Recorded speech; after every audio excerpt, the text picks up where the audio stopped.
Italian Economists, The Collapse of the Soviet Union and the Birth of Nationalism by Luca Michelini.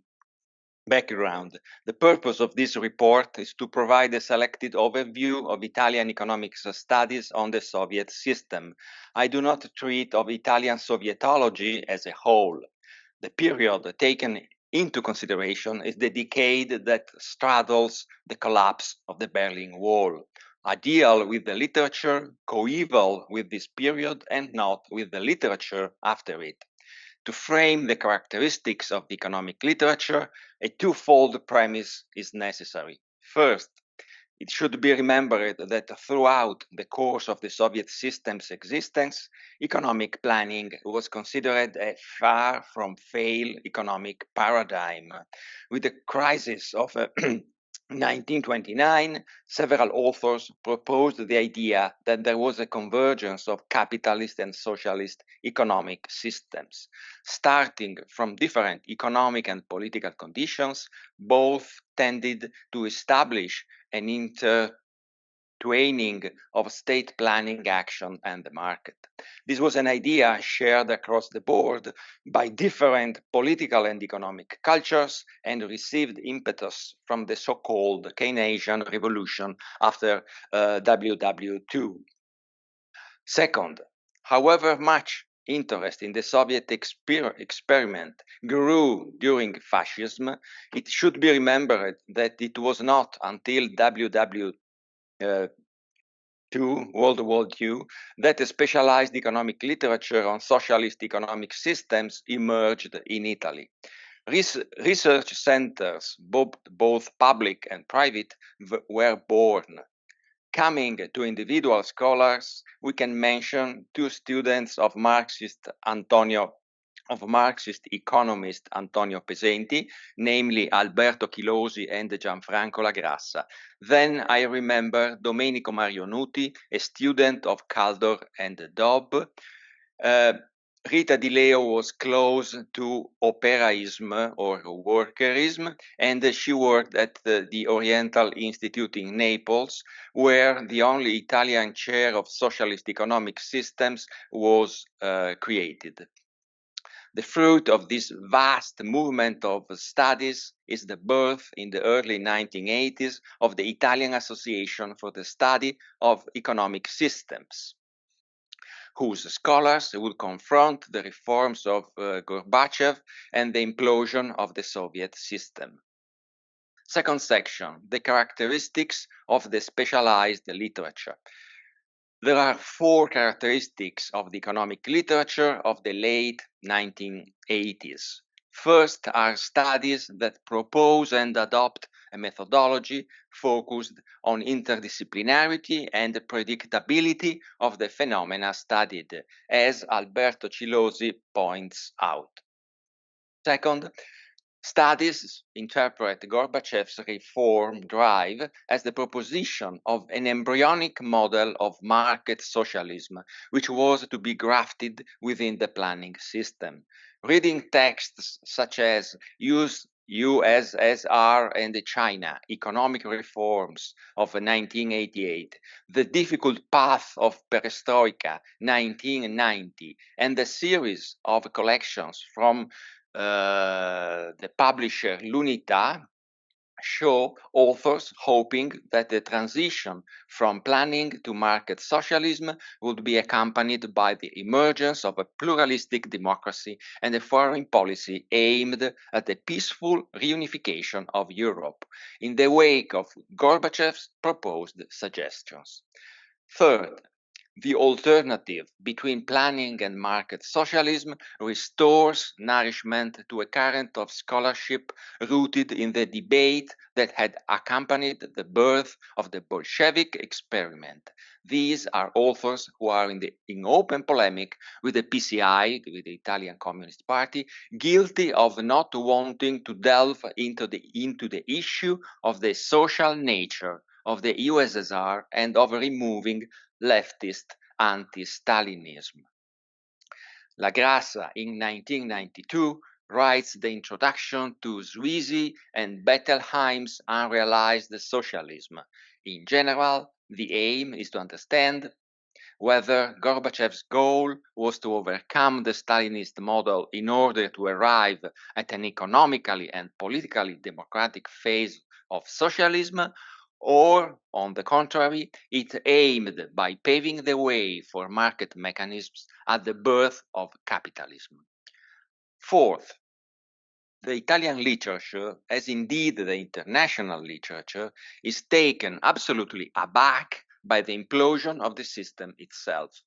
The planning system was judged to be basically sound, albeit characterized by increasing immobility and some critical issues, especially on the side of private consumption development.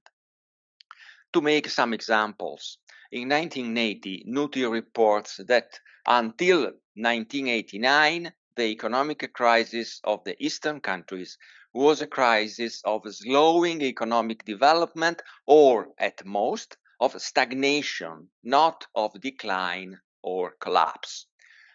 No hint of an imminent collapse is suggested in the volumes Teoria dei sistemi economici, 1989, a volume edited by Bruno Iossa, and the proceedings of the June 1988 Italian-Soviet Conference, which hosts texts by Silios Labini and Boffito, among others. Even the Library of Freedom, that is, the Italian periodical that collects and revives in Italy the tradition of the Austrian school, is far from predicting any form of collapse. Collapse, which in fact is celebrated as a positive but miraculous event, echoing the words of the Polish Pope. Conclusions. In light of the above, we can draw some conclusions. First, the surprise constituted by the collapse of the USSR invites us to consider that the interdisciplinarity for which economists who are specialists in economic systems yearn has remained only a purpose rather than an achieved goal.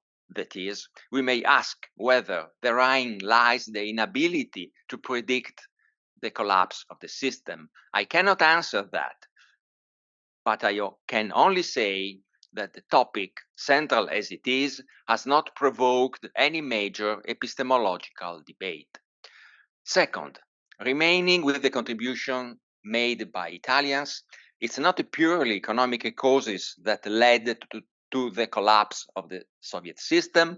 It's not in the plan itself that the reasons for the collapse should be traced. As has been noted by Nuti, the economic crisis of the Soviet system is one of the consequences of perestroika. Let me interrupt and say that this is highly contentious as a claim. Luca is not here, so it's better for me to keep silent. Third, it should be emphasized, however, how far one is from considering the neoliberal paradigm centered on Anglo-American style privatizations as the model of reference to be proposed or imposed on Eastern countries. No privatization shock therapy is suggested, as is the case in other Western countries, particularly the US. The Library of Freedom itself, the Italian Journal of Austrian Economics, presents different positions on the subject, although the rejection of any form of socialism, including market socialism, prevails. The third section of the paper is entitled The Neoliberal Turn. On the heels of the privatizations of the Yeltsin era, we have the swan song of Italian thinking on market socialism. The volume, edited by Chilosi, entitled L'economia del periodo di transizione 1992, which contains in a section titled L'alternativa rifiutata al socialismo di mercato, the rejected alternative market socialism, with the theory essays signed by three of Italy's best specialists in the subject, such as Chilosi, Nuti, and Iossa. These are, however, minority positions. With Tangentopoli and the Amato government, the process of privatization also began in Italy. With the collapse of the so-called First Republic, the landscape of Italian economic culture is characterized by the disappearance of the issue of planning from the problematic horizon of theoretical and economic policy debate. Hayek and Mises make an overbearing comeback, and the planning is judged as a failed economic experiment in and of itself. A few isolated devotees of market socialism remain. The Keynesian paradigm is deemed outdated and becomes the preserve of a small handful of devotees. Minority remains the leftist anti-Stalinism, which does not share the PCI hires landing on the horizons of neoliberalism. The fourth section is entitled Toward Nationalism. Once again, the liberalist utopia has had to reckon with the threatening social forces that the market arouses, those that embody nationalism, a nationalism that European unification fails to curb and that arguably it fuels because of the specific form that unification itself takes, built under the banner of austerity-inspired economic policies and carried out without building true European political unity. The gigantic process of privatization to which the collapse of the Berlin Wall gave rise has given rise to new economic systems where, behind the ideological screen of liberalism, oligarchic groups of power are stratified, pushing ancient logics of power, pivoting on the new state and geopolitical order that arose from the ashes of the USSR. It is the Library of Freedom that notes the nationalist tendencies of the former socialist countries. In a West, and this happens in a Western context where nationalism appears all but disappeared. One text is devoted to showing how there is a historical continuity between Soviet and post-communist mobs. It is the nomenclatura that dominates in privatizations. These are analyses that we find in texts by Chilosi, by Nuti, with different emphasis, and which are offered at length in 2 volumes by Rita Di Leo from the early 1990s. Vecchi quadri e nuovi politici, chi comanda nell'ex Unione Sovietica, and Riformismo o Comunismo, il caso dell'Unione Sovietica. The author sees Gorbachev as a Rex Destruens. The author, perhaps Luca, I can say, no, it's Rita Di Leo speaking. Rita Di Leo sees Gorbachev as a Rex Destruens. The oligarchs of communist economic power are the winners of the succession war waged against the other part of the nomenclatura, the old party leaders who, until Gorbachev's arrival, had kept the country under control. They have transformed the autonomy of the plan and the party into a policy of private, more or less legal appropriation of the economic units subordinate to them. Neither militant nationalism, which resulted in the emergence of new state units, nor presidentialism adopted by these states defeated this ruling elite created by Stalin's system.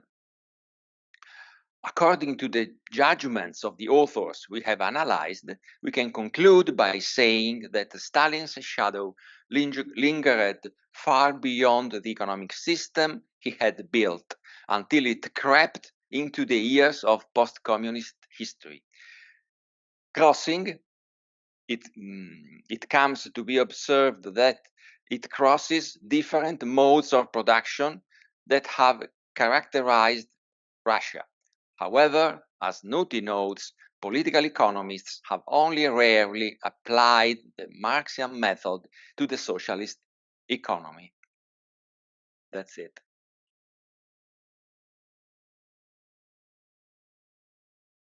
Thank you to Professor Romani, and above all, thank you to Professor Michelini, and we are very sorry that he can't be with us today.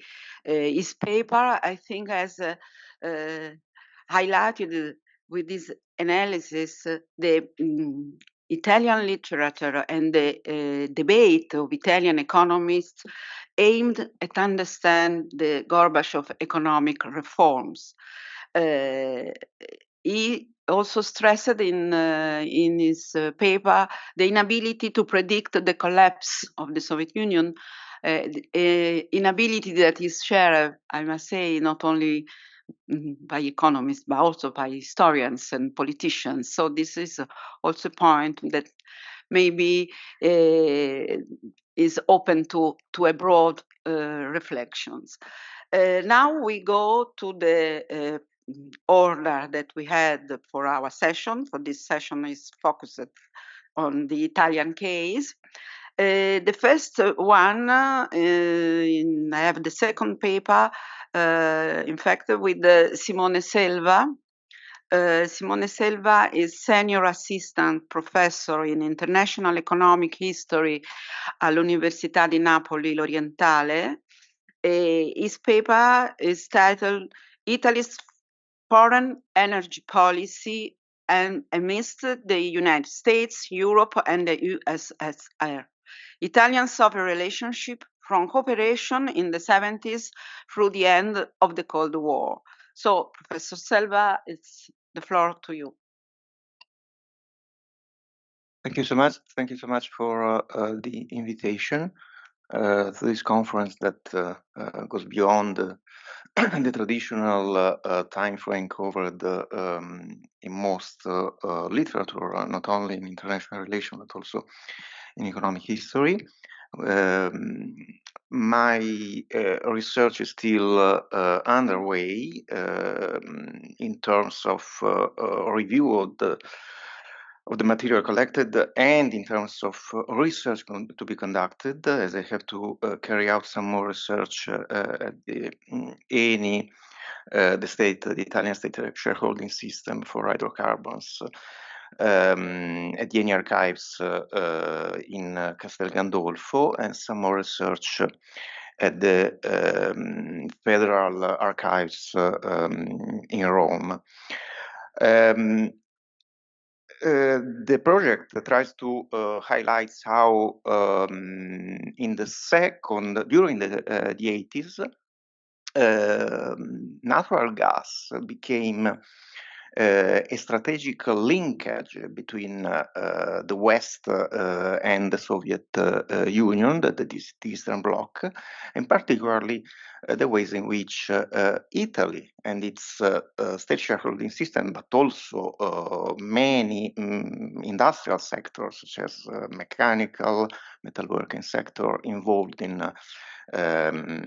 industrial productions, were part of a deal around the provision of gas, natural gas from the Soviet Union to Italy. In the common parlance, normally, we consider the Italian turn to energy diversification, such as diversification out of oil, and among other, the turn to gas as something stemming since the mid-1980s referendum held in Italy.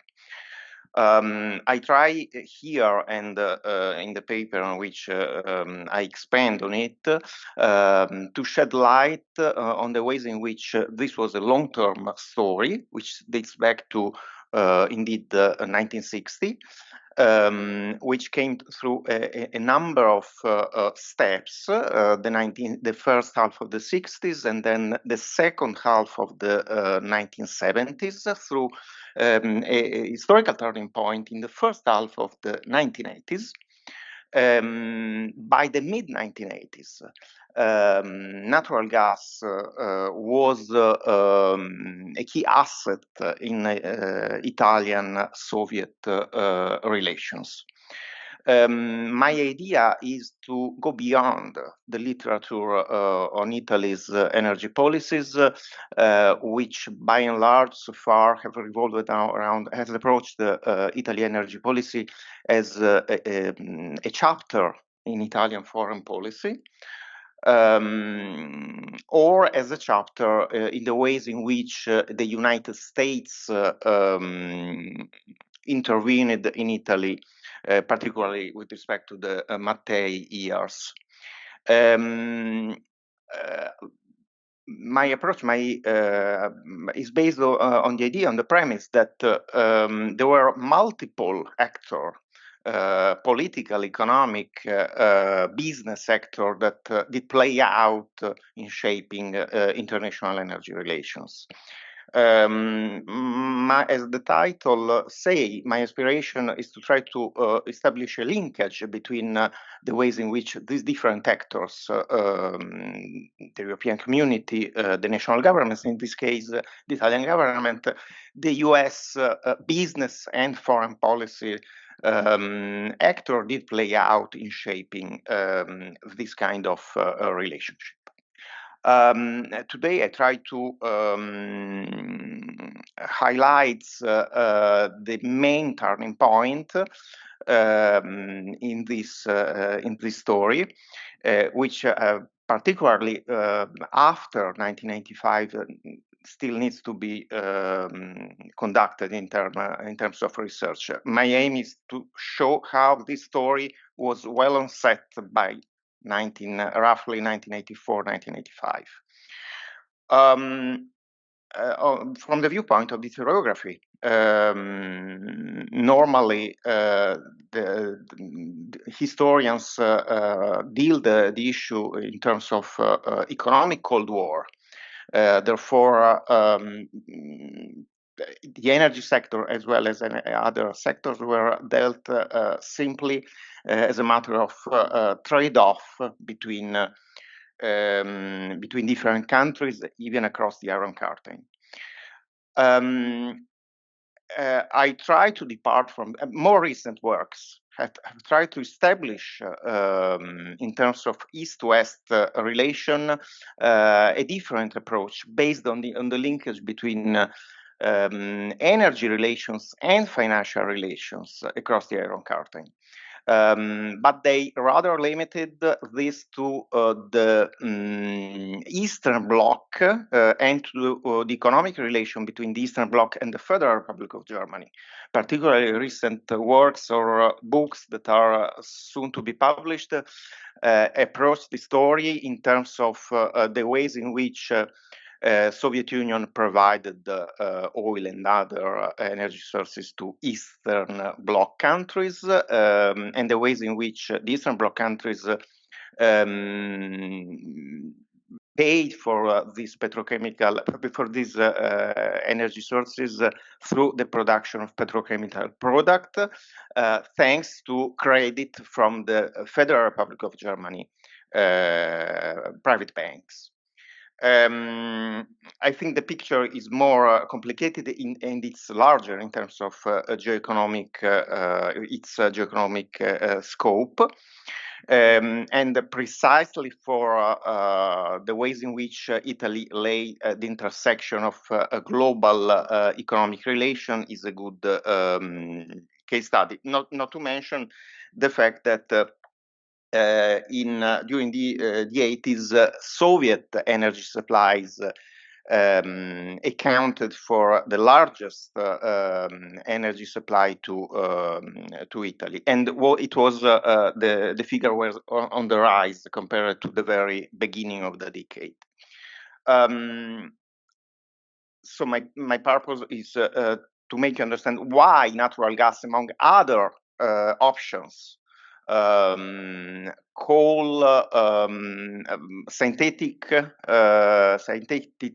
oil made from coal, solar energy, nuclear production, and many more were on the table. Natural gas came to the fore of any energy policies and of Italian-Soviet relations. There are both macroeconomic issues that did play out in this picture, but also some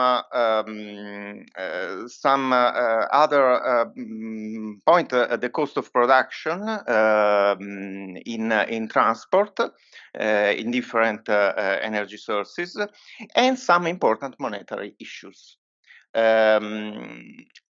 In the early 60s, Eni and the Soviet Union dealt a 5-year plan, a 5-year trade agreement, which was a framework trade agreement, whereby there was not a trade-off, but a framework trade agreement, the provision of steel pipe, other engineering services, instrumental and investment goods for the construction of a pipeline supplied by the Italian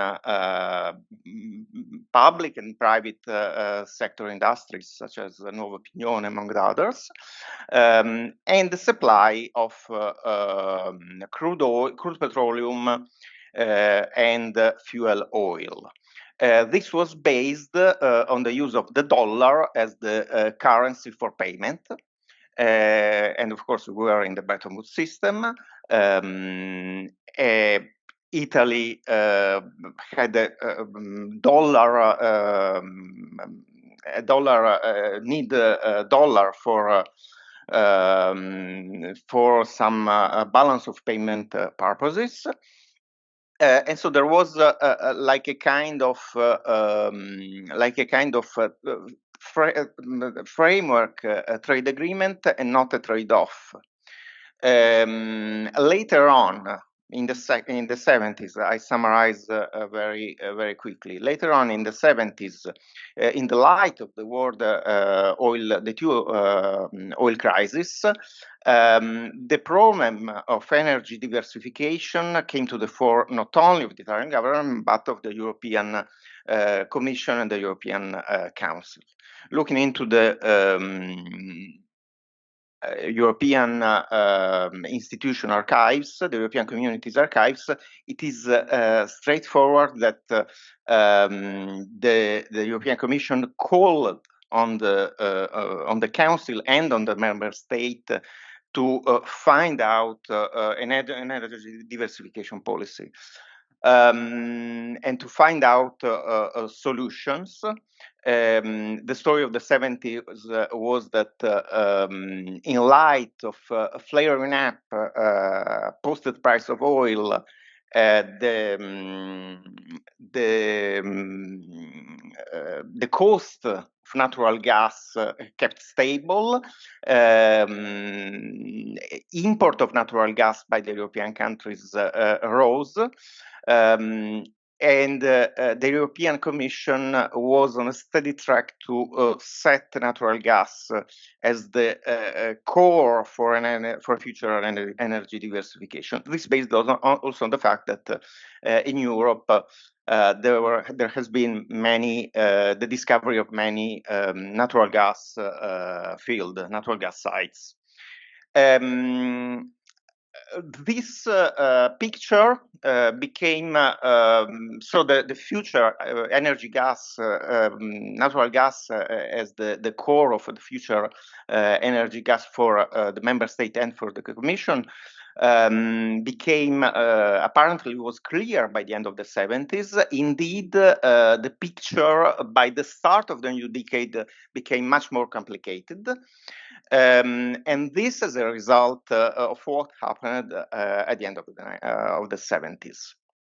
The Iranian Revolution, which temporarily stopped Iran oil supply and contributed to the uptick in the posted price of crude oil.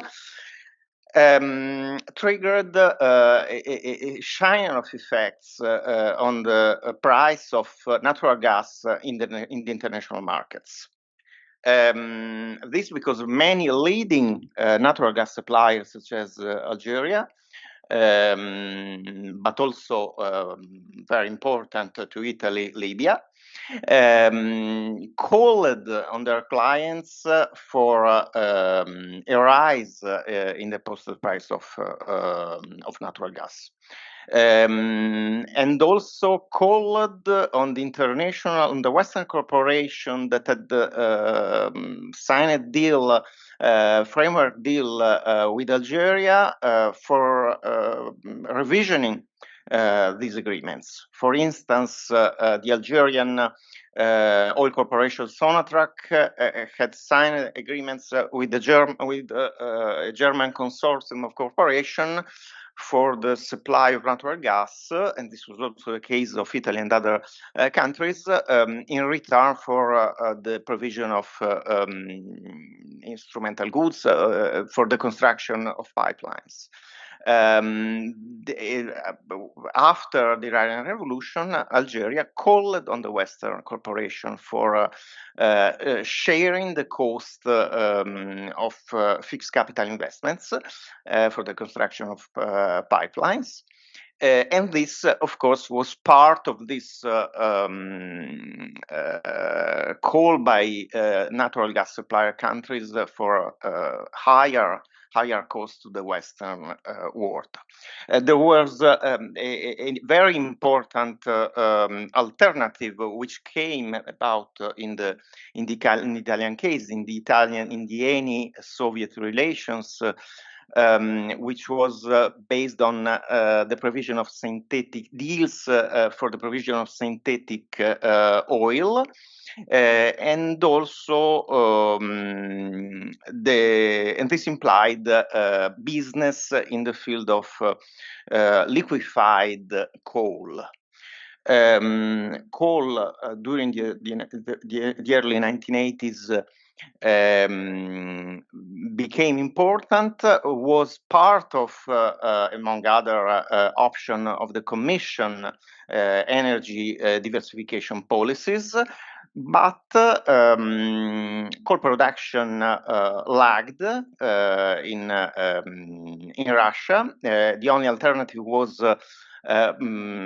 Siberian coal, but transport costs were in the first half of the 80s, transport costs from Siberia to Western Soviet Union was 10 times as higher as oil pipeline and twice as much as natural gas. Therefore, coal and coal-made energy supplies were no longer an option. Oil price, of course, was no longer an option by the first half of the 80s. Not so much for the price, because the price flared up, of course, at the very start of the decade. But then, as a result of the global recession, it plummeted. The problem was in the Italian-Soviet relation, the ups and downs that the Soviet oil price suffered from in the international market. So it was totally unreliable. The point is that by 1983, 1984, by 1981, Norway, Algeria, and the Soviet Union accounted for 40% of energy provision to the West and to Italy, and there was a clear trend on the rise. But by 1983-84, as a result of the change in the value of the dollar in the foreign markets, there was a problem of import cost, as the currency for gas and oil payments was the dollar. And the devaluation of the Italian lira didn't make up for the loss triggered by the devaluation, by the change of the value of the dollar in the foreign exchange markets. And this array of multiple reasons account, among others, for the idea of of shifting to natural gas, because oil was not an option. Coal and coal-made product triggered a very important problem in terms of transport cost. So way before the Italian referendum and way before the further commitment at European level in the European legislation to a shared common energy policy, which came to be implemented only in the early 1980s and with the Maastricht Treaty.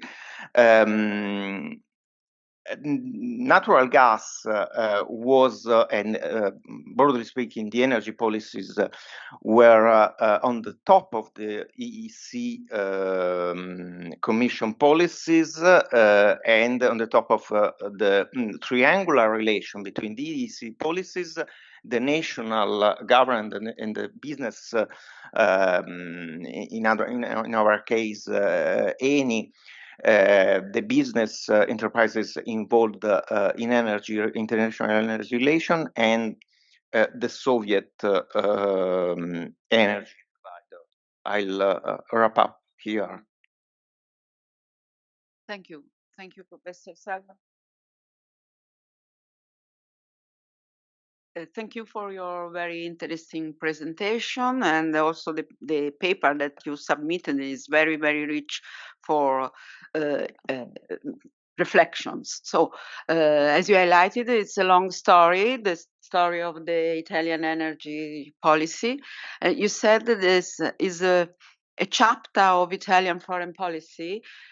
Sometimes any energy policy, in fact, was Italian foreign policy. So it's very important your framework to understand, also to understand why natural gas came to the fore as the main resource for Italian energy policy. So it's very interesting what you said, and I think that it will be also discussed. As we have a limited time before to go to the other speakers, I must ask to stay in the 15 minutes for the presentation. We move now to Pietro Domenico Giovannoni. Pietro Domenico Giovannoni teaches History of Christianity and Churches at Istituto Superiore di Scienze Religiose della Toscana, Santa Caterina da Siena. And its paper is Perestroika and Italian Catholic World. Please.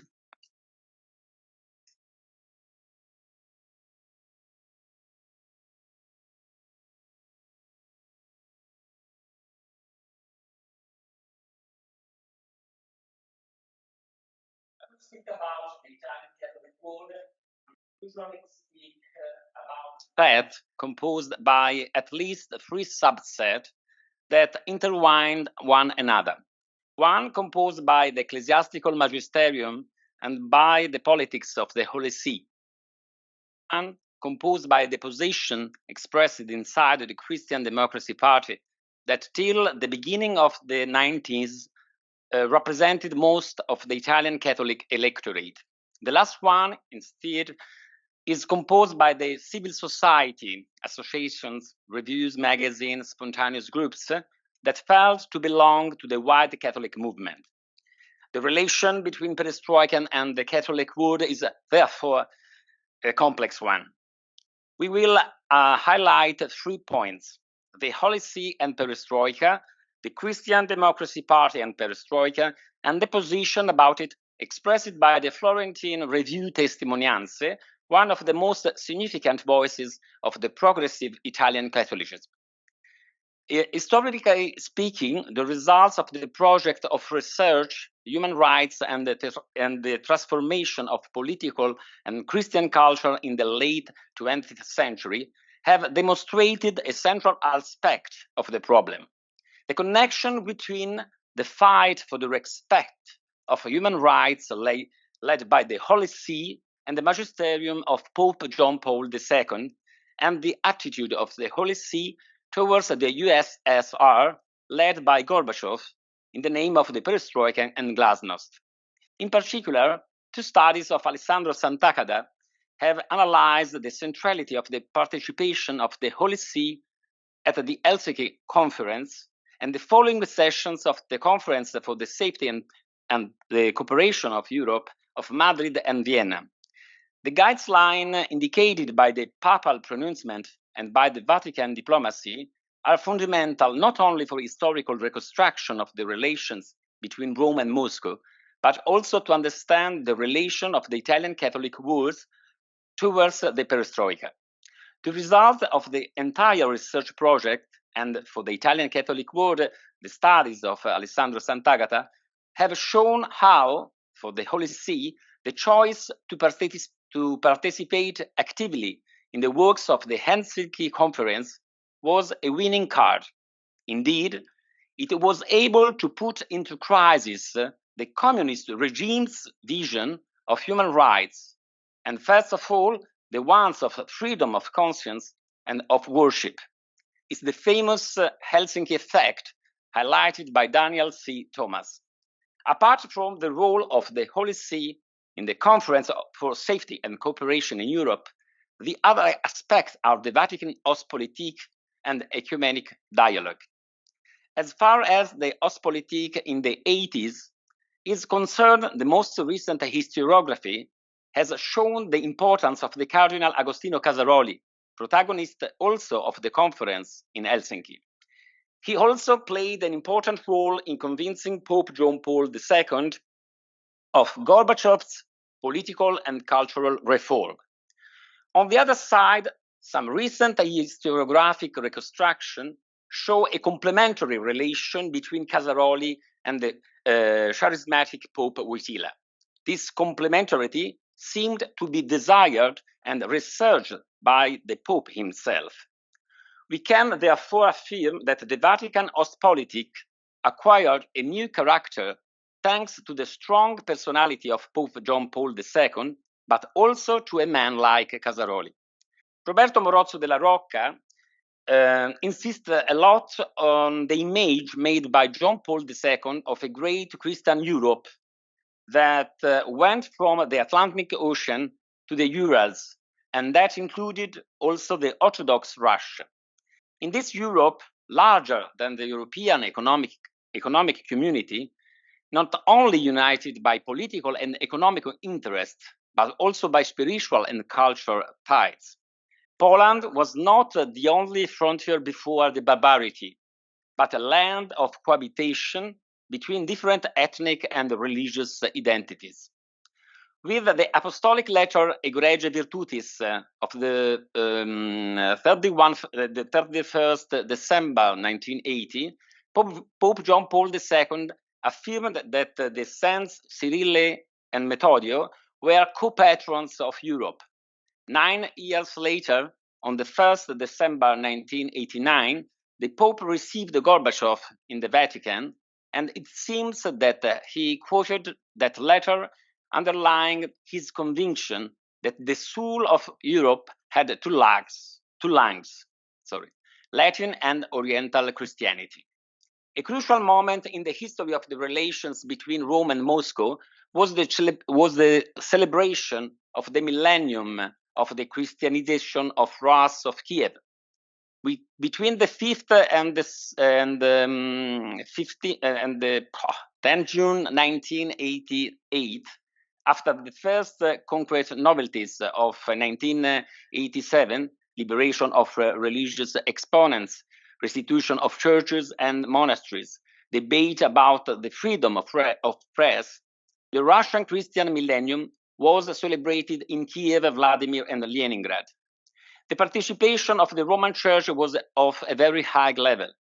There were 2 delegations, one of the Holy See and one as a representative of the World Catholic Episcopate.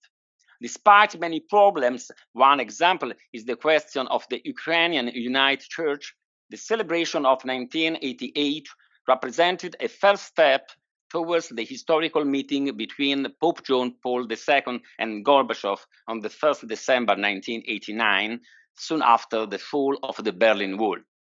On the 1st October 1990, the new Russian law about the freedom of conscience and worship was approved. Speaking about Christian democracy means also speaking of an archipelago, as Marco Follini said. In my study, I will try to show the different reactions that the perestroika raised in the different political currents of the Christian democracy. We need to say that the right wing of the party looked at the Russian reform with caution, while the left wing saw Gorbachev's effort as remarkable. Giulio Andreotti played a very peculiar role because he had to deal with the Russian leader first as a foreign affairs minister and then as a premier. A collection of documents published in 2021 contained 2 introductory essays by Silvio Ponce and Massimo Bucarelli that show this particular relationship. Italy was trying to make its way in the last phase of the bipolarism between USA and USSR in order to work for a more bipolar Europe, but in an atmosphere of collaboration and not of Cold War. We need to consider the consensus that Andreotti's vision met inside the party. But the most intriguing historiographic point is to answer to this question. To what extent did the Christian democracy, here of Giuseppe Dossetti and Giorgio La Pira, see in the perestroika the possibility of a new path between an Anglo-Saxon economic liberalism and social collectivism in an anti-democratic context? The Italian economic boom of the 50s and 60s and the Italian economic structure of the 80s represented a mix between private and public initiative. So the Italian model, well represented by Enrico Matteis' experience inside Eni, seemed to be the perfect example for the new Russia. And third point, Italian Catholic World and perestroika. There is no space here to reconstruct the different reactions of the Italian Catholic world against the perestroika. But I will focus on the case of Testimonianze, historical review of the Catholic progressivism founded by Ernesto Balducci in 1958.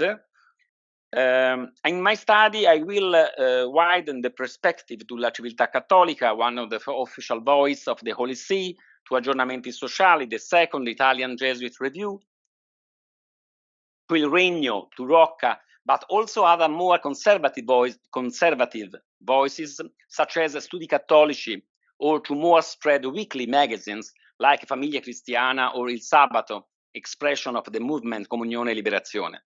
Testimonianze has always had a particular attention to the Russian world. When Ernesto Balducci founded it in 1958, he was strongly tied to Giorgio La Pira, the Mayor of Florence, who in the years of the Cold War and before the Vatican Ostpolitik wanted to find a dialogue with the socialist countries and in particular with Russia through the valorization of the Christian soul of the Russian people. But the Testimonianze distinguished itself also for the dialogue between Catholics and communists. In my study, I focus on the analysis of the 5 conferences, If You Want Peace, Prepare Peace, held between 1981 and 1987, and of the European Conversation, Europe, a Common House, Answer to Gorbachev, held in March 1989. Even before Perestroika, the strategy of Testimonianze could be summarized in three formulae: the respect of human and civil rights in the West and in the East of Europe, the centrality of economic gap between North and South of the world, and mainly, for what we are more interested, in the overcoming of the Yalta logics. As a matter of fact, there was the necessity to overcome the bipolar order of the world that in the 80s was risking to lead the world to the nuclear holocaust.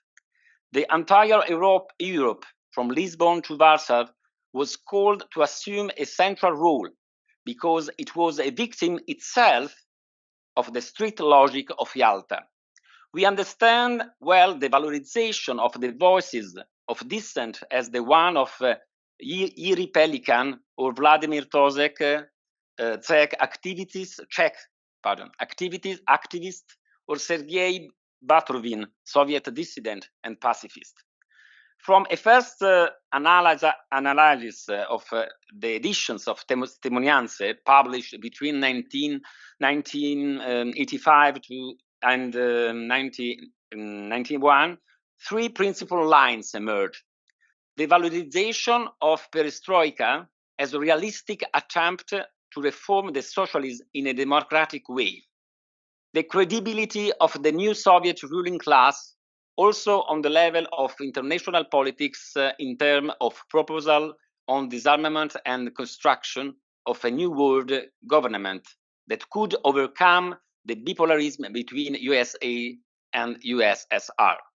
And finally, the necessity that Europe, the West Europe, helped politically and economically the effort of the Soviet Union. It will be interesting to verify to what extent this proposal was shared or differently declined in the Italian Catholic world. Thanks.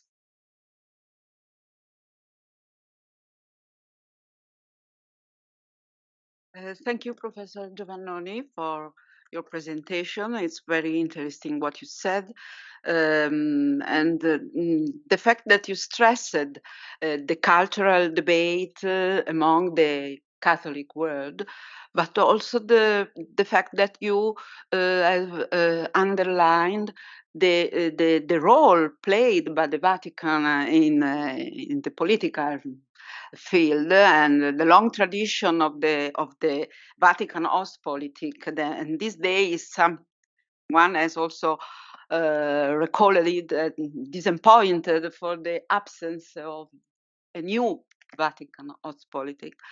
And also when you recalled the meeting between Giovanni Paolo II and Gorbachev in Rome on the 1st December of 1981, as you said, the Pope talked of the two lungs of Europe, and maybe in a way he was endorsing the Gorbachev idea of the common European home, in the sense that he thought that for the future of Europe, the East and the West must coexist, must have a common destiny for the old continent. And that's also a point that is worthwhile to recall in this difficult time.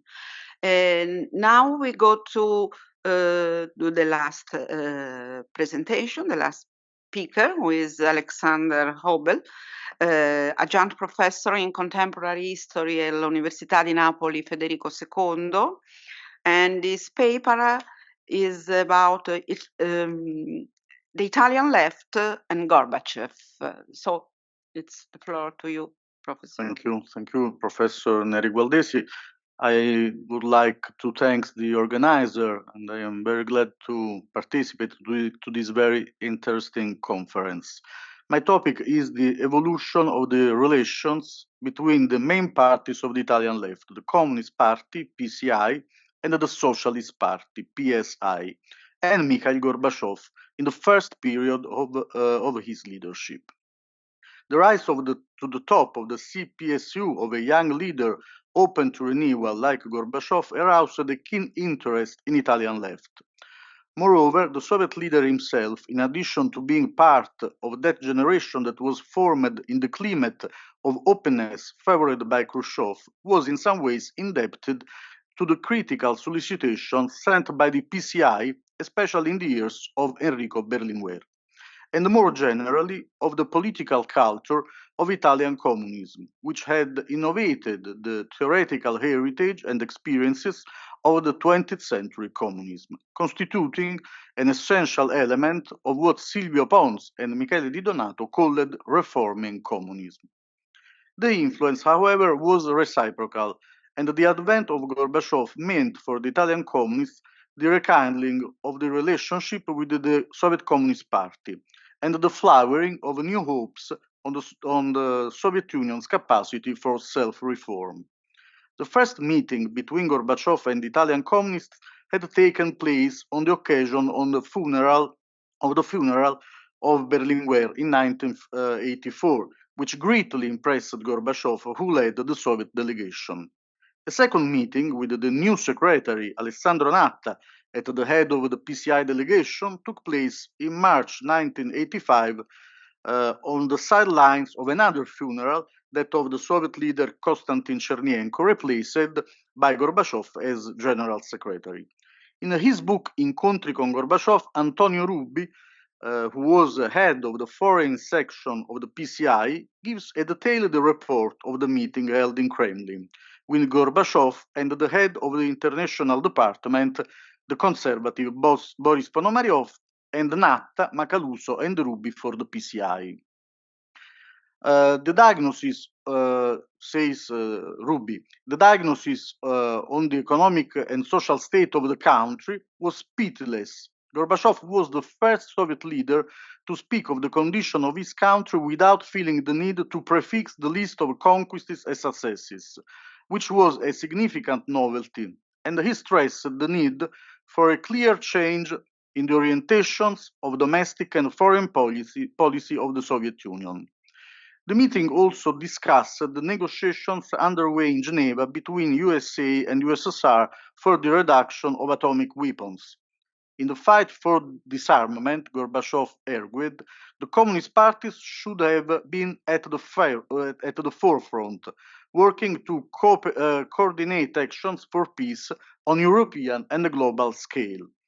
However, this approach was rejected by Natta, who stressed the new features and the autonomy of the peace movement. Common to the two leaders, on the other hand, was the desire to set the relations between the two parties on a completely new basis.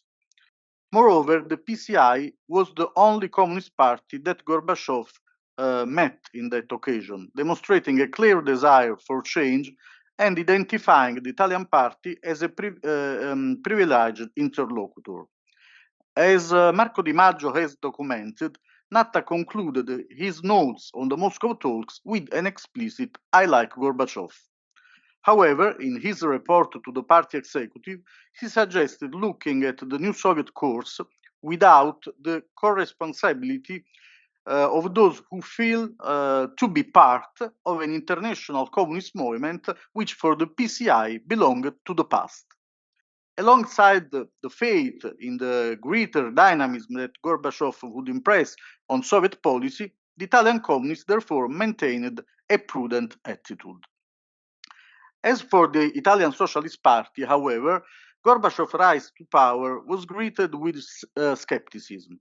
Even before his election, in the socialist journal Mondo Operaio, Mauro Martini, in citing him as one of the candidates for the greatest responsibilities in the Soviet leadership, had expressed a negative judgment on his generation of leaders, whom he considered marked by transformism, careerism, personal interest. In the case of the PSI, however, a direct confrontation with the leader of the CPSU took place above all at an institutional level, starting with the meeting between Gorbachev and Bettino Craxi, then Italian Prime Minister, but also current President of the European Economic Community, held in Moscow a few months after the election of Gorbachev in May 1985. In those talks, with the Italian delegation formed by Craxi and the Foreign Minister Giulio Andreotti, and the Soviet one formed by Gorbachev and the Foreign Minister Andrei Gromyko, the Italian premier focused on the East-West dialogue, on the progress of the EEC, and on the prospect for collaboration between the latter, the USSR, and the Comecon. It was a topic considered very important by Gorbachev, who had spoken about it a few days earlier during the visit to Moscow of Gianni Cervetti, group leader in the European Parliament of the Communist and Allied Group. On that occasion, the Soviet leader had mentioned the goal of an agreement between the EEC and the Comecon. As Ruby observes, it was a real turning point of the Soviet Union with respect to the EEC. Even to the Italian premier, Gorbachev confirmed his orientation in favor of organic relations between the two communities. As for the Geneva talks with the United States, the Soviet leader reiterated the need for an overall negotiation, expressing deep concern about the SDI carried out by US President Ronald Reagan. These considerations, according to Gennaro Acquaviva and Antonio Badini, diplomatic advisor to the Italian Prime Minister at that time, essentially shared by Craxi and Andreotti. Craxi perceived that Gorbachev was sincerely interested in finding an agreement on Euromissiles, so to be able to relaunch the economic cooperation dialogue with Europe. And in the European Council meeting in Milan a month later, he mentioned to Jacques Delors the opportunity that the Commission to start informal consultation with Comecon. To Craxi, the leader of CPSU appeared as a courageous politician who could bring the Soviet ship out of the shallows. Thus began an exchange of letters, initiated by Gorbachev in August, with a letter in which he explained to Craxi the reasons for the Soviet decision to suspend atomic experiment. In November, it was Craxi who wrote to Gorbachev, congratulating the good results of the summit with Reagan, which had marked a step forward on the reduction of strategic nuclear weapons. Gorbachev wrote to the Italian president again at the end of the year, anticipating the guidelines with which the USSR would face the continuation of Geneva negotiations and asking for a contribution from NATO countries on the question of the moratorium on nuclear tests. But his request remained unanswered. In June 1986, Gorbachev wrote again to Craxi, illustrating the new package of Soviet proposals, but the Italian president was convinced that the American approach was the most rational and convenient one, reinforcing his understanding with Reagan after the Sigonella crisis. At the same time, the Soviet leadership continued to focus on a strategic understanding with the PCI. The visit of a delegation of the Italian party to Moscow was fixed for the beginning of 1986. On the eve of the visit, with a note to the secretary, the group leader in the Chamber of Deputies, Giorgio Napolitano, leader of the reformist wing of the party, took care to delimit the boundaries of dialogue. The PCI was a force of the European left and did not intend to return to a logic of international communist movement and a privileged relationship with the CPSU. During the talks, NATA had to raise the question of human rights in USSR, which had been one of the warhorses of the PSI. In those talks, in which the Soviet leaders was no longer joined by Ponomaryov, but by Vadim Zagladin, Gorbachev presented an analysis of the problems of Soviet society. in which he stated one should have been inspired by a criterion of truth without hiding the difficulties, reaffirming his desire to give a clear change to the economic system and to promote a full democratization of society. Gorbachev, on the other hand, showed great interest in the transformation processes underway in the capitalist countries, in the context of a world which he saw as more and more interdependent, and which therefore should have been based on disarmament, peace, and cooperation. These topics had been central to Berlinguer's elaboration, and on this the harmony with the Italian delegation was complete, as well as on the relationship, the link between democracy and socialism. The dissent concerned the role that a renewed international communist movement should have in this perspective. For Gorbachev, the communist movement remained a great force on a world scale, which had to return to its original inspiration. According to Natta, however, the communist movement showed an obsolescence of the same inspiring principles, and the communist parties had to face a profound revision. With regard to the Soviet leaders' proposal to relaunch the collaboration between communist parties, the response of the Italian secretary was negative. The differences between the various parties were considerable. As for the PCI, it's not part of an international communist movement, which in the traditional sense does not exist, said Natta, and whose refundation, as well as being impossible, would cause serious damage. This position modified the framework that Gorbachev had imagined, stimulating a change in his approach, which was less and less oriented toward the reform of communism, toward the communist movement, and more concentrated on peace and disarmament, topics with respect to which the same attitude towards social democracies recorded a significant change. In 1987, for the anniversary of the October Revolution, the Soviet Party, in addition to the Communist parties, invited to Moscow all the parties of the Socialist International and the various other political and mass movements.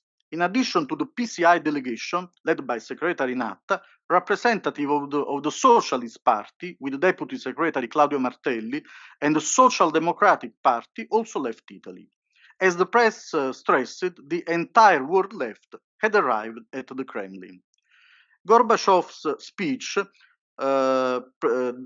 which presented perestroika as a second revolution after the October, was judged positively not only by the PCI delegation, but also by Martelli and the Social Democrat leader Antonio Cariglia. The solemn session, however, was followed by a less informal forum on the problems of today's world, in which almost 200 parties and movements participated.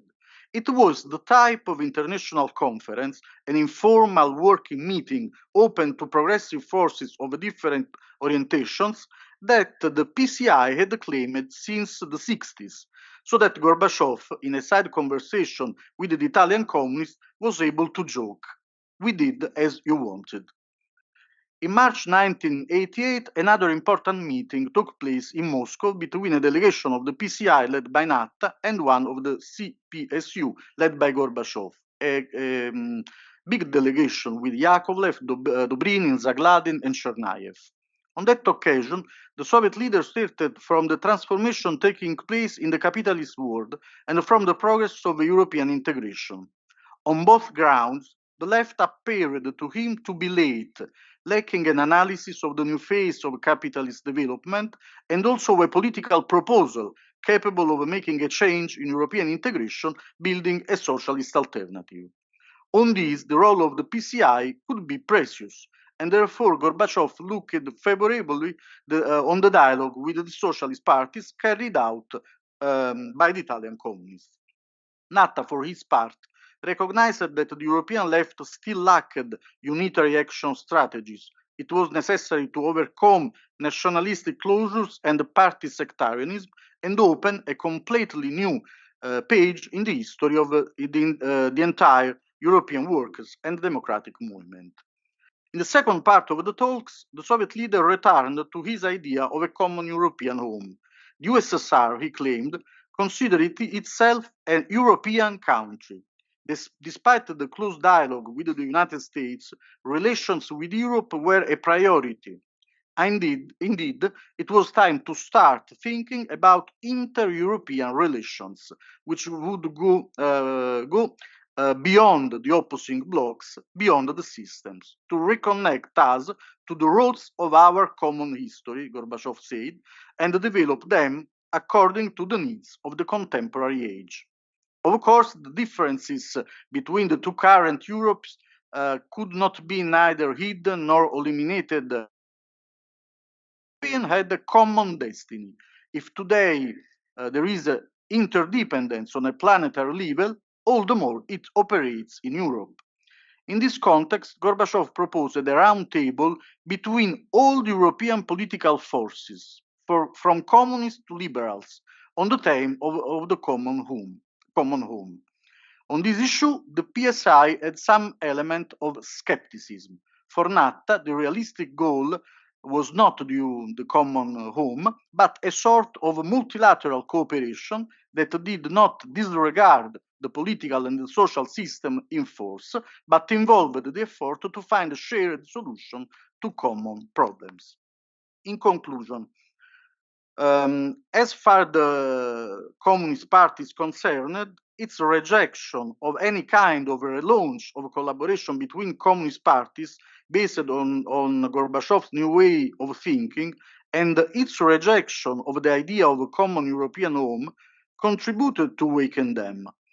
As for the Socialist Party, it's difficult not to agree with Pons when he points out Craxi lack of incisiveness in the face of the change in international politics brought about by the advent of Gorbachev. In both components of the Italian left, a short-sighted vision seemed to prevail, more concerned with their own destinies than with the success of an overall process that concerned the fate of the world left as well as the international context as a whole. According to Giuseppe Vacca, at that time director of Istituto Gramsci, in the real revolution triggered by Gorbachev in international politics, European left failed to play a role.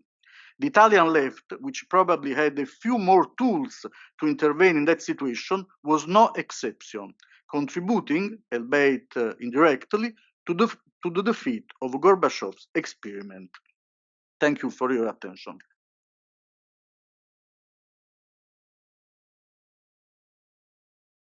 Thank you, Professor Hobel.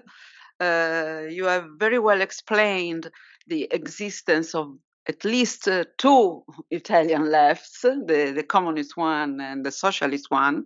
So the complex world of Italian politics. So very interesting. And also you have stressed for the PCI, the more difficult adaptation to a completely new basis in the relationship with the USSR. So thank you for your presentation. And I think that now the debate is open, and who has some question can come to the floor.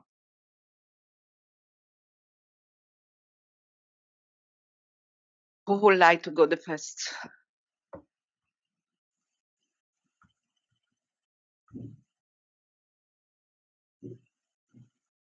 Okay, Cristina Carpinelli.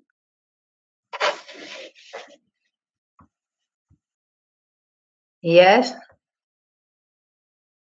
Yes, we hear you.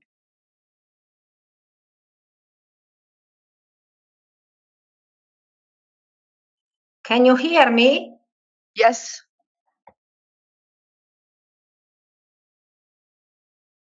Yes. Okay. Yes. Okay. Okay. I would have liked to ask Professor Michelini whether the economic reflection on the Soviet system, which developed significantly among Italian economist scholars, they were also focused on the study of the socio-economic formation and mode production of the Soviet system during the Gorbachev era. Of course, I know there is Italian studies of Trotsky's current, which give a reading of the Soviet system as an established state capitalism under Gorbachev. Addressing the topic of the socioeconomic formation would have helped to understand why the structural implosion of the USSR was imminent and not the event many thought unexpected. The only one in my memory to predict the end of the USSR was Andrei Amalrik in his essay, Will the Soviet Union Survive Until 1984, published in 1970. I would also add that it was a relatively peaceful implosion, demonstrating how seriously the economic and social formation of that country had already severely deteriorated. Soviet Marxist scholars of economic, social, and political sciences of the 1980s, despite having important new documents following the opening of the state historical archives, will not go so far in analyzing the socioeconomic formation of the USSR. No particular research will be developed by them on the economic categories present in the Soviet system, the operating laws of the economy, and the structural analysis of Soviet society.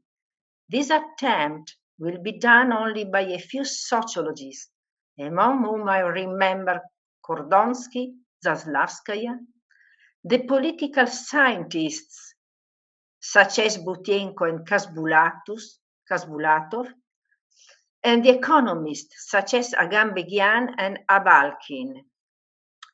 It is precisely from the lack of in-depth studies on the social and economic nature of the USSR that the confusion arose, which we often find in contemporary Soviet studies when they use terms such as state socialism, state capitalism, state monopoly socialism, state monopoly capitalism, without clearly define their meaning in the Soviet context. Just as socio-political Soviet literature on the 1980s. Yet understanding the socioeconomic formation of the Soviet system would have helped us to understand if Gorbachev reform efforts had been possible in proceeding toward the introduction of market forces, realizing a fully developed socialist market economy, or even on the contrary, if such effort had ended up obtaining in a dramatic heterogeneity of events the opposite results. Gorbachev inherited a country that had been pervaded since the second half of the 1970s by stagnation, the shadow economy, over 40 million people active on the black market, widespread and brazen corruption, prostitution, and so on. In a meeting between some prominent Soviet politicians and a delegation of Western political scholars and scientists, Vadim Zagladin said that the disintegration process of the USSR had already begun at the end of 1978.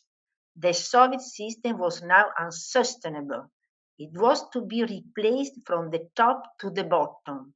The system was bankrupt. Testimony of the professor of political science at Yale University, Jan Shapiro. The problem was not just convincing the desperate and depressed people who had nothing to buy in the food stores of the goodness of reforms. The issue was with the political elites the CPSU ruling classes, who had no faith in Gorbachev's plan.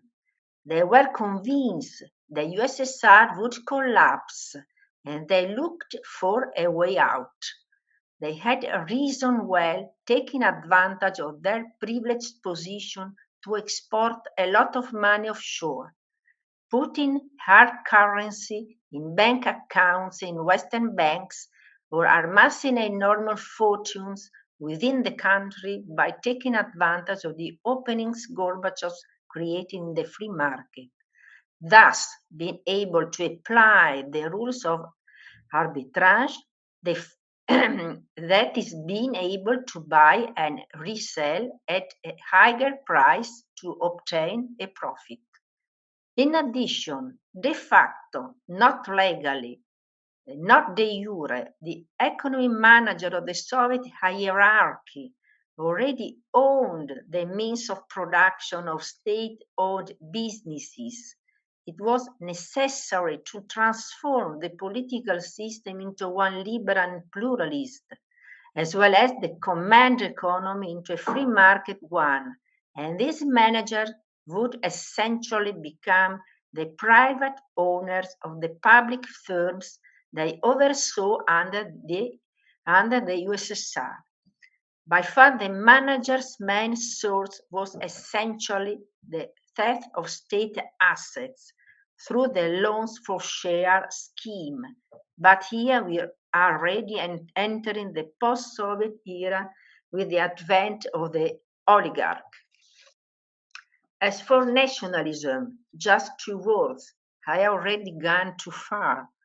In a sense, what happened since the collapse of USSR and the communist regimes in Europe was not only the triumph of liberalism, but also the triumph of ethnic and nationalism, as Samuel Huntington puts it. Already in the second half of the 1990s, parties and personality had emerged in Europe that had embraced nationalist chauvinism and xenophobic populism. For example, personalities such as Vladimir Mechar, Mikhail Kovac, Ion Iliescu, Simon Saxo-Burskovsky. Tension of ethnic nationalism were, however, already present and ready to emerge from the ashes of communism, especially in the multi-ethnic and multinational Soviet Union. According to Russian political scientist Alexei Izumov, nationalism had helped to fill the void left by the collapse of Marxist ideology, and above all had united the people around new leaders in a moment of painful social transformation achieved through neoliberalist shock therapies. So much for the nationalism of the post-Soviet years. I'm very sorry, but I have to ask you to go to the conclusion. I almost done. Today's Russian nationalism has different motivation and features still to be investigated. Second question for Professor Hobel. I would like to ask Professor Hobel, how is it that the PCI, which had always bet on reforming communism and on the reformability of the USSR, refused to support Gorbachev's attempts to relaunch the international communist movement on new grounds? Thanks for attention. I finished. I ended. Okay, as Professor Michelini, for technical reasons, can't answer to your question. I share with the Hubble. I give to Professor Hubble the task to respond. Yeah, thanks for this question.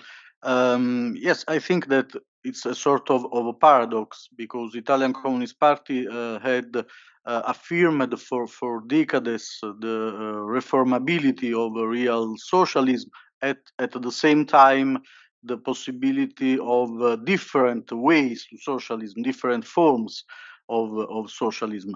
and so is a surprising attitude for in any sense that one of Italian Communist Party had in respect of Gorbachev proposals.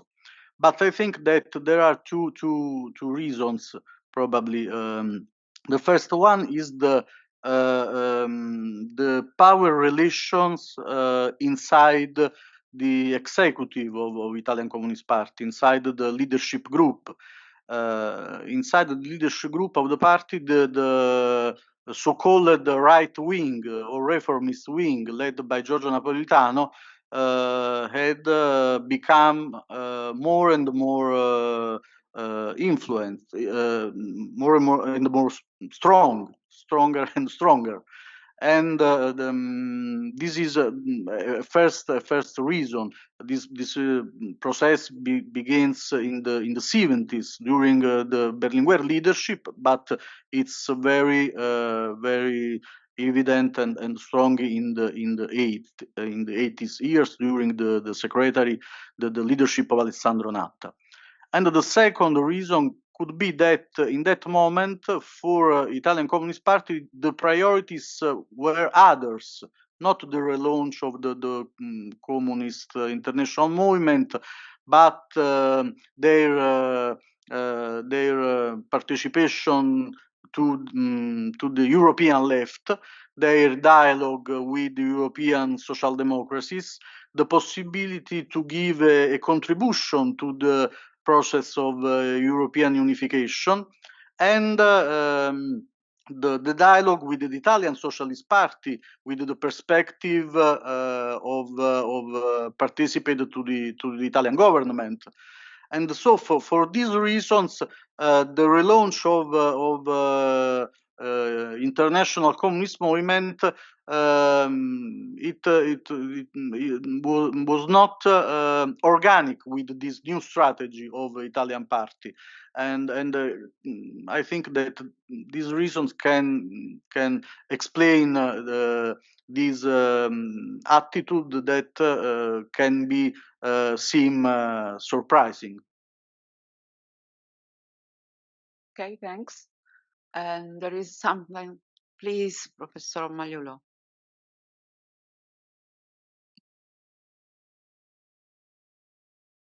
Thank you. I have a question for Professor Giovannoni. Yesterday we discussed a lot about Gorbachev common European home, and someone questioned the concept of a great Europe from Atlantics to Ural, just as a cultural community. So I would like to ask you to add something about Lapira's vision of the relationships between East and West. Just if you could a bit more about his idea of a great Europe. Please, Professor. If it's possible, I prefer an answer in Italian, and if someone can translate for me for the English participant, or we are all Italians? No. I speak English. I know my limits, so I try. Giorgio Lapira was a prophet? I think no. I think that Giorgio Lapira was a realistic politic man. In the Cold War, he understood that the war was impossibility and the peace was inevitability, because the armament were different. And the second point in Giorgio Lapira's thinking is the Europe like a union of peoples, different people, but who can find a common point, and in particularly common path. He called the path of Isaiah, the prophet Isaiah, where in this world there There is no war, but peace. And Lapira, during the Khrushchev period, believed in the possibility of reform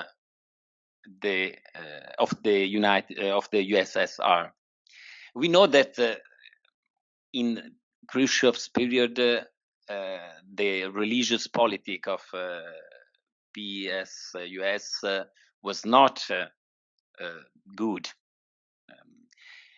So this is strange, no? Because Lapira had trust in Khrushchev, but Khrushchev had not an open policy to the church, Orthodox churches, but also Catholic Church, and in the West Europe, we had a different image of Khrushchev, no? Jubei and the daughter of Khrushchev met the Pope John the 33rd. But I think that Lapira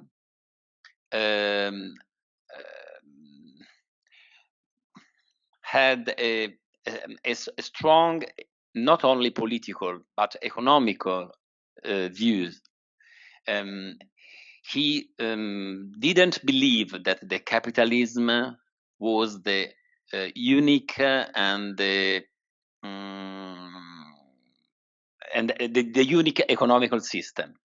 The economic is for the man, and not the man for the market or for the economic. So in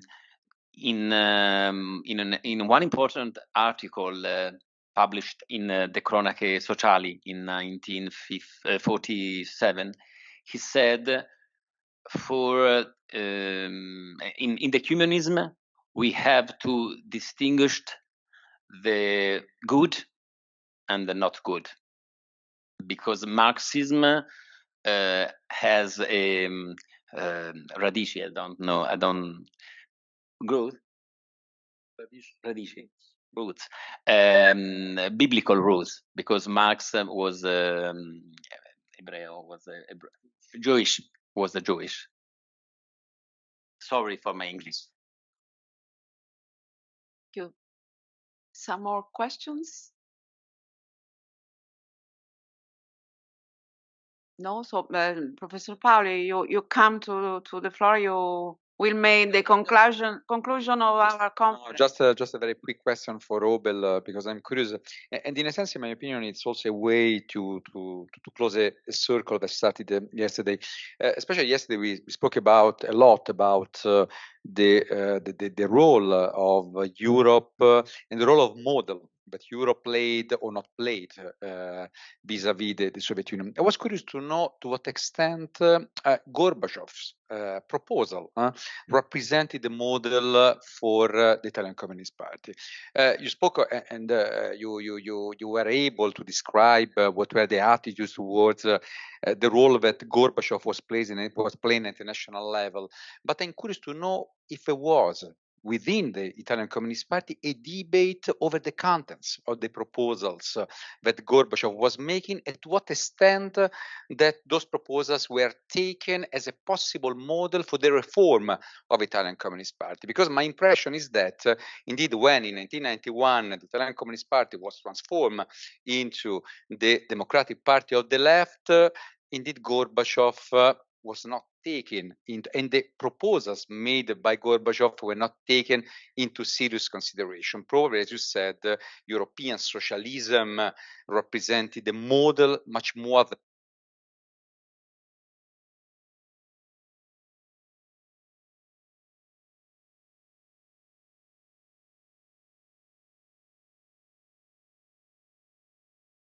Yeah, I think that your impression is correct.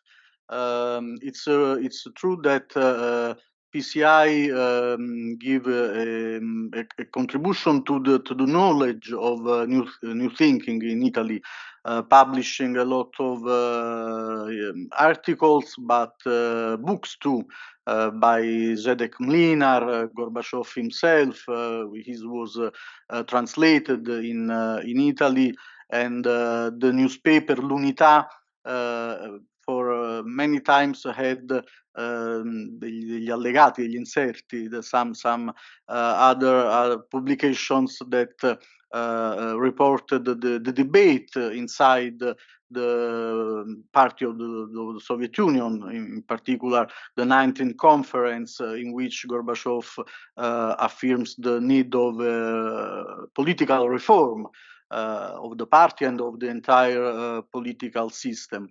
So there was an attention in the newspaper, in the journal Rinascita. We can try a lot of articles, analysis by Giuseppe Boffa, Adriano Guerra, Lisa Foa, Giuseppe Vacca.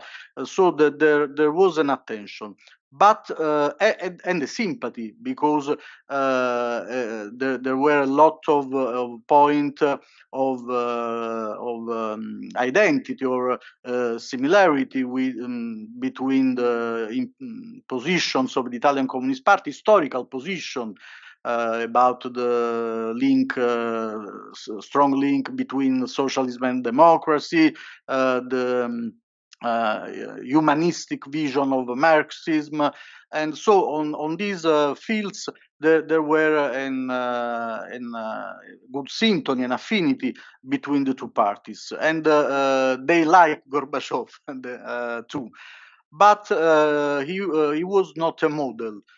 Because he was the secretary of the Communist Party of the Soviet Union, and the Italian communists didn't want to go back to a type of privileged relationship with that party.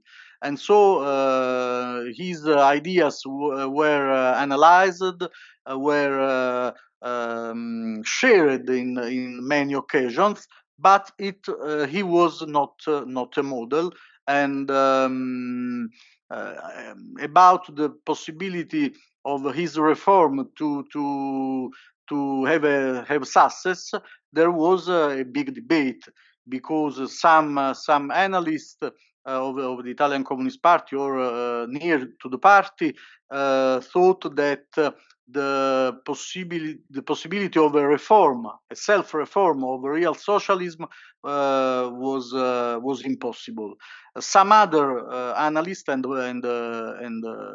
politics thought that no, that Gorbachev action demonstrates that this self-reform was possible, and so the debate was very, very intense, very rich, but he was never a model, because the direction that the party has aveva assunto, has taken in these years was another direction to the European socialism, European left. Simone, you come here to make the conclusion of the conference.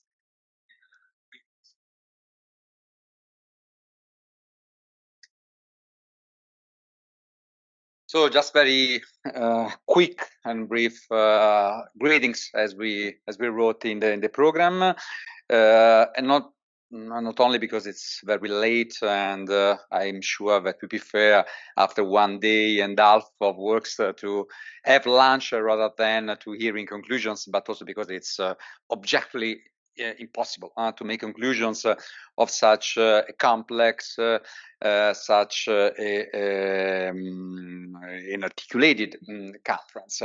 I think that this conference, this is the only point that I can make, confirm the goodness of our topics choice. My opinion, we were right when we talk that there was a need to explore more these topics, and also when we were convinced, as I said, that only by analyzing that crucial period is possible to understand what is occurring nowadays and what were the roots of the current disputes, of the current rivalry between Europe and the Russian Federation. And I'm also convinced that this conference also confirmed the goodness of our approach.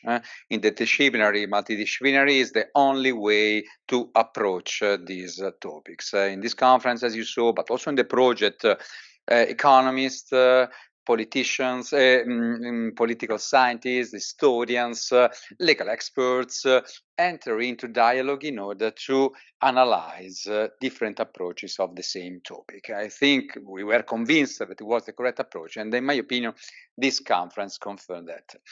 And this is the most important thing that I want to say. I think that this conference also confirmed that there is, in a sense, the need to publish our discussions, to publish our papers.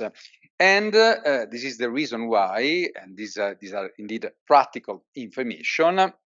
In, I think, 3-4 weeks, we'll send you a message in which we'll ask, this invitation, of course, is made to the people before me, but also to the people at home. I see that Angela is still there, and I thank her. I see that Christina is still there, and I thank her. So all the people that participated in the conference will be invited to contribute a paper to a volume. I will ask you to give me confirmation of your willingness to contribute your papers. After that, on the basis of your responses, I will ask you to send me an abstract. And on the basis of that abstract, we'll establish a proposal for international publishing house. As I told you, we are in contact with 2 publishing houses, Routledge and Bloomsbury. We'll decide what is the best publishing house with which we want to work, and on the basis of our reflections, we'll make a proposal to one of the 2. The times will be, as I told you, probably the end of the year, delivery of the papers, and the next year for the publication. So the time has come for thankings. So thank to all of you for having accepted our invitation, for having participated, for the important contribution that you made to our work and to our project. Many thanks to all the members of the project. As I told you, this was a collective project, so I want to thank all the single members of our project, and in particular, of course, Elena Dundovic and Marinella Neri-Gualdesi. And I want to thank you also, Dr. Del Monte, without whom, without any doubt, this conference would not have the same level of quality, and not only quality, because in my opinion, especially in presence conference, it's important, of course, the scientific quality of the interventions, but also the atmosphere that we are able to create. And for this reason, I want also to thank Dr. Del Monte. So now, for all of you that want to come, there is the possibility to have a lunch. The restaurant is Ristorante La Pergoletta in Via Belle Torri 40. So if you want, we can continue our discussions there. So thank to all of you. Ciao a tutti, arrivederci.